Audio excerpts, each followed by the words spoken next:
All right. What's your name? John Guerrero. How would you describe your leadership style? How would your colleagues describe it? Uh, Black and white. It's no nonsense, no gray areas. I just, say what's on my mind, and if people aren't complying, then, I handle it accordingly. If a team member is underperforming, what steps do you take to improve their performances? Well, there's quite a few reasons why someone might be lacking in their performance as far as what they've done priorly to current. Say they're lacking, that I notice a steady decline in their performance. I'd pull them aside, find out what it is in their immediate life that's causing them problems, or what it is that they're having difficulty with, and set them up with training modules, or just give them advice on how to better their performance. Have you ever taken on a leadership role voluntarily? If so, can you tell me about it? Yes. So when we first started CCRT, we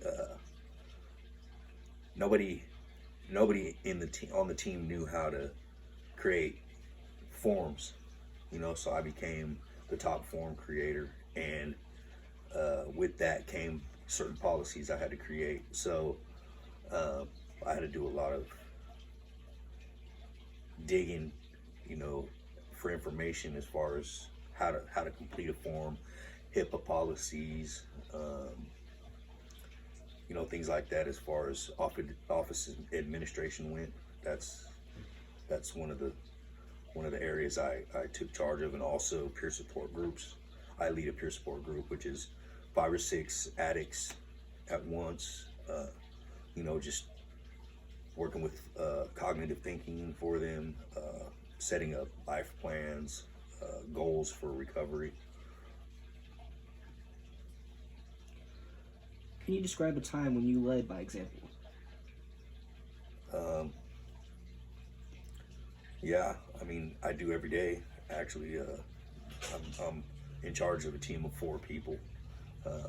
Also in charge of, I have a 40 client caseload, so it's kind of hard not to take a leadership role in having that big of a caseload. So it's an everyday thing. Can you tell me about a time when you demonstrated leadership capabilities on the job?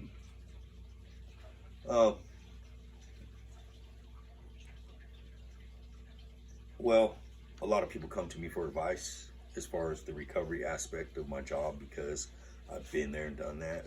I've got a lot of experience in dealing with addiction, not only being in addiction, but being in recovery, and solving problems to help me overcome my addiction. But I went through treatment. I've been through lockup, as you know. So I take my experience and use that for leadership. Which supporting skills do you think are most important when it comes to leadership? Supporting skills. Communication. Communication is the best. If you don't talk, that saying, a closed mouth doesn't get fed. If you don't communicate and figure out what needs to be done on a daily basis with your other team members, if there's a dispute, sit down and talk it out with them. As far as that goes, that's about it. Okay. What was it that made you want to start helping others turn their lives around? Well, I got sober for you kids. That's the main reason I did it. And in recovery, they say that your recovery is not complete until you start giving back. So I started taking my KCPS, KCPM certifications, and getting that training in school, and used it to my benefit. We started a community chaplain response team, peer mentoring, and I've been using that ever since. All right. Thank you. You're welcome.